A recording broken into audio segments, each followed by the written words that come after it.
नमस्कार मित्रांनो, आज मी तुम्हाला एक अगदी वेगळी कथा सांगणार आहे. ही कथा आहे 3 वेगवेगळ्या माणसांची आणि एकाच दिवशी घडलेल्या 3 वेगवेगळ्या घटनांची. पण या तिन्ही घटनांमध्ये एक समान गोष्ट होती, स्वामी समर्थ महाराज. हे ऐकून तुम्हाला आश्चर्य वाटेल की एकाच वेळी 3 वेगवेगळ्या ठिकाणी स्वामी समर्थ कसे असू शकतात. पण मित्रांनो, असेच आहे स्वामींचे सामर्थ्य. ते सर्वव्यापी आहेत, ते कालातीत आहेत, ते जिथे हवे तिथे पोहोचू शकतात. तर या अविश्वसनीय कथेला सुरुवात करण्यापूर्वी कृपया व्हिडिओला लाईक करा, कमेंट मध्ये श्री स्वामी समर्थ लिहा आणि चॅनलला सबस्क्राईब करायला विसरू नका. तर चला सुरू करूया ही रहस्यमय कथा. आज आपण जाणून घेणार आहोत 3 वेगवेगळ्या माणसांबद्दल. पहिला आहे मुंबईतील डॉक्टर अनिरुद्ध, दुसरा आहे नागपूरचा व्यापारी महेश आणि तिसरी आहे कोल्हापूरची शिक्षिका मीनल. या तिघांना एकमेकांची ओळख सुद्धा नाही. ते वेगवेगळ्या शहरात राहतात, वेगवेगळे व्यवसाय करतात, पण एक गोष्ट समान आहे, या तिघांचाही स्वामी समर्थांवर अढळ विश्वास आहे. या 3 माणसांच्या आयुष्यात आज एक विलक्षण घटना घडणार आहे. सकाळी 6 वाजता मुंबई. डॉक्टर अनिरुद्ध आपल्या क्लिनिक मध्ये बसला आहे. तो एक हृदयरोग तज्ञ आहे. गेल्या 15 वर्षांपासून तो रुग्णांवर उपचार करत आहे. पण आज तो खूपच चिंतेत आहे, कारण आज एक अतिशय गंभीर ऑपरेशन आहे, एका 7 वर्षांच्या मुलाचे. त्या मुलाला जन्मजात हृदय दोष आहे आणि हे ऑपरेशन अत्यंत जोखमीचे आहे. यशस्वी होण्याची शक्यता फक्त 40% आहे. अनिरुद्धने अनेक ऑपरेशन्स केली आहेत. तो अनुभवी डॉक्टर आहे, पण आजचे ऑपरेशन त्याला घाबरवत आहे. त्याचे हात थरथरत आहेत. तो आपल्या पाकिटातून स्वामी समर्थांचा फोटो काढतो. तो फोटो पाहतो आणि म्हणतो, महाराज, आज मला तुमची खूप गरज आहे. तुम्ही माझ्या हातात असा आणि मला मार्ग दाखवा. मी तुमच्यावर पूर्ण विश्वास ठेवतो. तो डोळे बंद करतो आणि प्रार्थना करतो. ऑपरेशन सकाळी 9 वाजता सुरू होणार आहे. त्याच वेळी नागपूर. व्यापारी महेश आपल्या दुकानात बसला आहे. तो कापड विकतो. गेल्या 10 वर्षांपासून त्याचा व्यवसाय चांगला चालला होता, पण गेल्या 6 महिन्यांपासून व्यवसाय खूप खालावला आहे. महागाई वाढली आहे. लोक कापड कमी खरेदी करत आहेत. त्याच्यावर कर्ज आहे आणि आज बँकेचा माणूस कर्ज वसुलीसाठी येणार आहे. त्याच्याकडे पैसे नाहीत. तो खूप चिंतेत आहे. त्याची पत्नी आजारी आहे आणि तिच्या उपचारांसाठीही पैसे लागतात. महेश स्वामी समर्थांच्या फोटो समोर बसतो आणि रडतो, महाराज, मला वाचवा, माझा व्यवसाय वाचवा, माझे कुटुंब वाचवा. मी काय करू? तो फोटो हातात घेतो आणि आपल्या कपाळाला लावतो. त्याचे हृदय भरून येते. त्याच क्षणी कोल्हापूर. शिक्षिका मीनल आपल्या घरी बसली आहे. ती एका शाळेत इंग्रजी शिकवते. ती अविवाहित आहे. तिचे वय 30 वर्षे आहे. गेल्या 2 वर्षांपासून तिच्या लग्नाचे प्रयत्न सुरू आहेत, पण प्रत्येक वेळी काही ना काही कारणामुळे लग्न ठरत नाही. कधी मुलगा नकार देतो, तर कधी मुलाच्या कुटुंबियांना काही अडचण वाटते.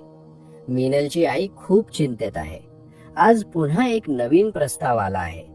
संध्याकाळी 6 वाजता मुलाचे लोक मुलगी पाहायला येणार आहेत. मीनल घाबरलेली आहे. तिला वाटते की आजही नकार मिळेल का? ती स्वामी समर्थांच्या फोटो समोर बसते आणि मनापासून प्रार्थना करते, महाराज, मी थकले आहे. किती वेळा निराश झाले आहे. आता तुम्हीच काहीतरी करा. जर हा प्रस्ताव माझ्यासाठी योग्य असेल तर तो जमू द्या, नाहीतर मला शांती द्या. ती रडत बसते. मुंबई. सकाळी 9 वाजता ऑपरेशन सुरू झाले आहे. डॉक्टर अनिरुद्ध ऑपरेशन थिएटर मध्ये आहे. मुलाचे हृदय उघडे आहे. अनिरुद्ध अतिशय काळजीपूर्वक काम करत आहे. प्रत्येक हालचाल महत्वाची आहे. एक चूक झाली तर मूल वाचणार नाही. अचानक काहीतरी बिघडते. मुलाच्या हृदयात थोडासा रक्तस्त्राव सुरू होतो. अनिरुद्ध घाबरतो. त्याचे हात गोठतात. त्याला कळत नाही की आता काय करावे. नर्सेस घाबरतात. मॉनिटरवर मुलाचे हृदयाचे ठोके कमी होताना दिसतात. अनिरुद्ध डोळे बंद करतो आणि मनातून ओरडतो, स्वामी महाराज मला मदत करा. आणि त्याच क्षणी एक आश्चर्यकारक गोष्ट घडते.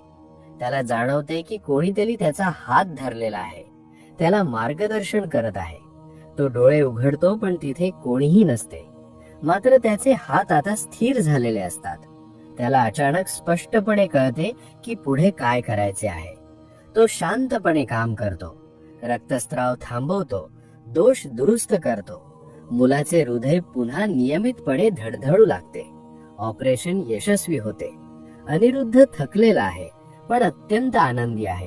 त्याला कळते की आज त्याने हे ऑपरेशन एकट्याने केलेले नाही, स्वामी समर्थ त्याच्या सोबत होते. नागपूर, दुपारी 12 वाजले आहेत. बँकेचा प्रतिनिधी महेशच्या दुकानात येतो. तो कठोर आवाजात म्हणतो, महेश, तुम्ही पैसे परत कधी करणार आहात? आम्ही आता अधिक वाट पाहू शकत नाही. महेश हात जोडतो. तो म्हणतो, साहेब, मला अजून काही दिवस द्या, मी पैसे नक्की देईन. पण बँकेचा प्रतिनिधी ऐकायला तयार नसतो.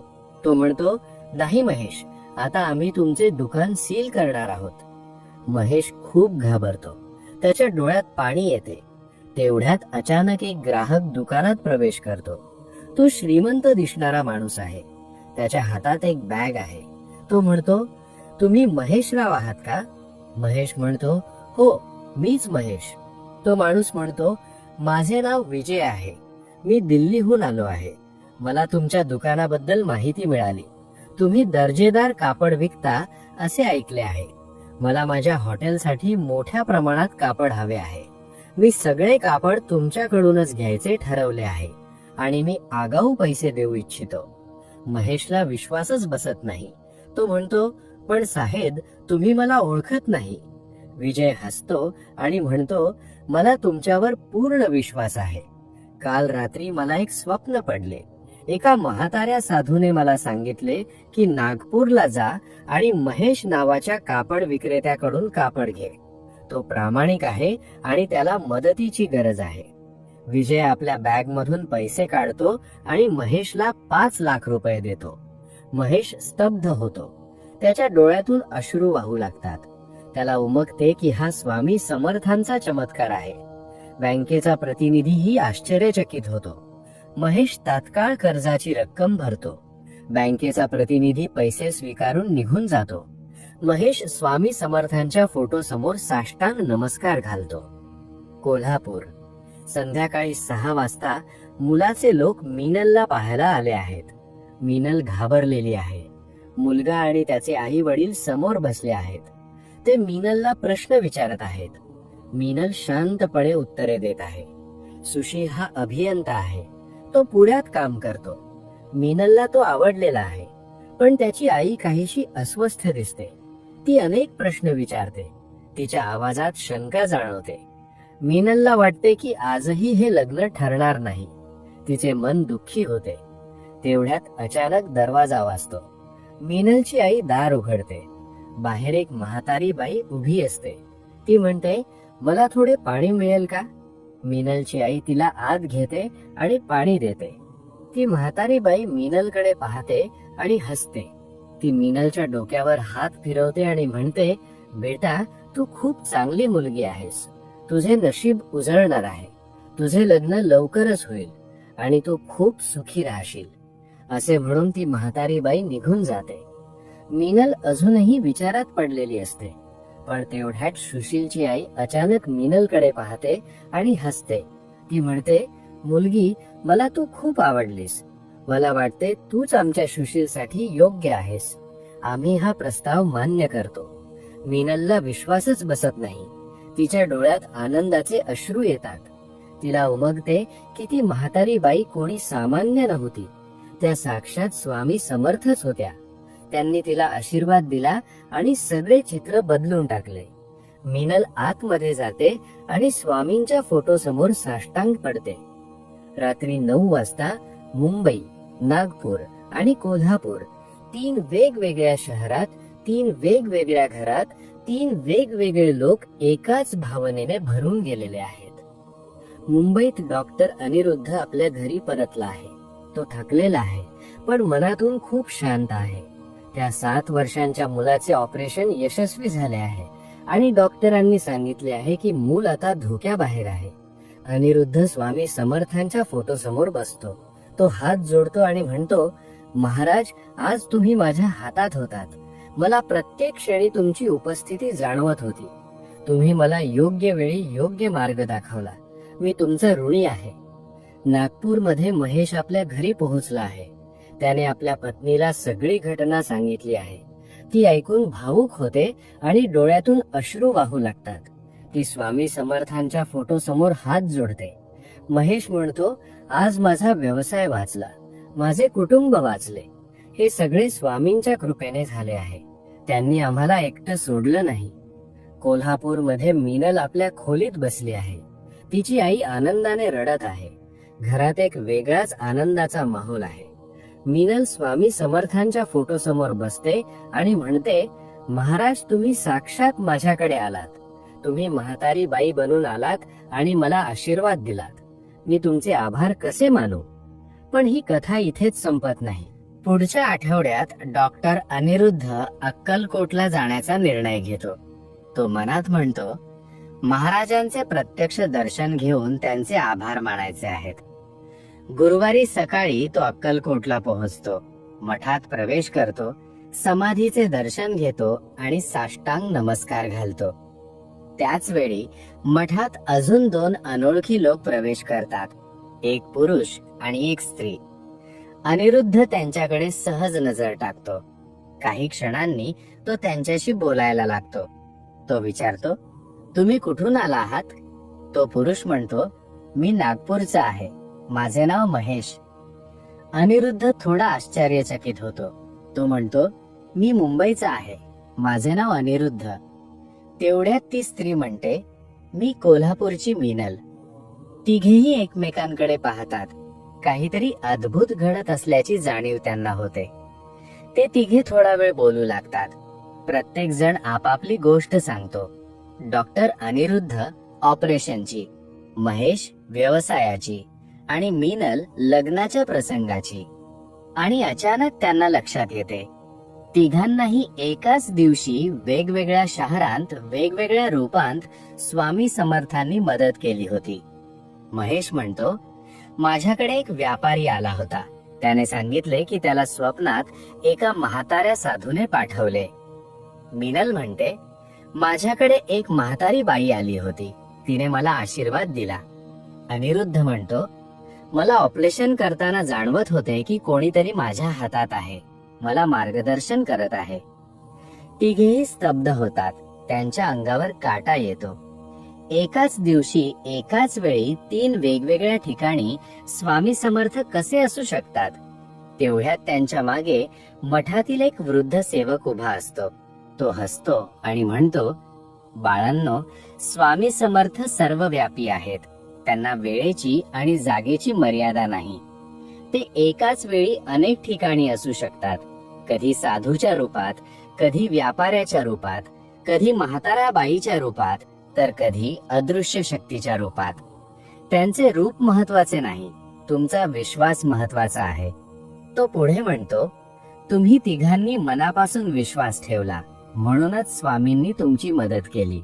लक्षात ठेवा, स्वामी समर्थ नेहमी तुमच्या भक्तांच्या पाठीशी असतात. हे ऐकून अनिरुद्ध, महेश आणि मीनल यांचे डोळे भरून येतात. ते तिघेही एकत्र समाधी समोर बसतात, हात जोडतात आणि मनापासून प्रार्थना करतात. महाराज, आम्ही तुमचे आहोत. आम्ही तुमच्यावर अढळ विश्वास ठेवतो. आम्हाला नेहमी योग्य मार्ग दाखवत राहा. त्या दिवसापासून या तिघांची घट्ट मैत्री होते. ते अनेकदा एकत्र अक्कलकोटला येतात, स्वामींचे दर्शन घेतात, मठात सेवा करतात आणि इतर भक्तांना आपले अनुभव सांगतात. अनिरुद्ध म्हणतो, मी डॉक्टर आहे, मला विज्ञानावर विश्वास आहे. पण आज मला कळले आहे की विज्ञानाच्या पलीकडेही काहीतरी आहे. महेश म्हणतो, मी व्यापारी आहे, मला पैशांवर विश्वास होता. पण आज मला कळले आहे की खरी संपत्ती ही विश्वासात आहे. मीनल म्हणते, मी अनेक वेळा निराश झाले, पण आज मला कळले आहे की स्वामींनी योग्य वेळी योग्य गोष्ट केली. मित्रांनो, ही होती 3 वेगवेगळ्या माणसांची आणि एकाच दिवशी घडलेल्या 3 चमत्कारांची खरी कथा. या कथेतून आपल्याला काय शिकायला मिळते? पहिले, स्वामी समर्थ सर्वव्यापी आहेत. दुसरे, ते वेगवेगळ्या रूपांत येतात. तिसरे, अटळ विश्वास चमत्कार घडवतो. आणि चौथे, संकटाच्या वेळी धीर धरावा. मित्रांनो, तुमच्या आयुष्यातही असे क्षण येतील जेव्हा तुम्हाला वाटेल की आता कोणीच मदतीला नाही. पण तेव्हा लक्षात ठेवा, स्वामी समर्थ नेहमी तुमच्या पाठीशी आहेत. कदाचित ते तुम्हाला दिसणार नाहीत, पण ते तिथे असतील. जर या कथेने तुमच्या मनाला स्पर्श केला असेल तर कृपया व्हिडिओला लाईक करा, कमेंट मध्ये श्री स्वामी समर्थ लिहा, चॅनलला सबस्क्राईब करा आणि बेल आयकॉन दाबायला विसरू नका. स्वामी समर्थांची कृपा तुमच्यावर सदैव राहो. श्री गुरुदेव दत्त. जय जय स्वामी समर्थ.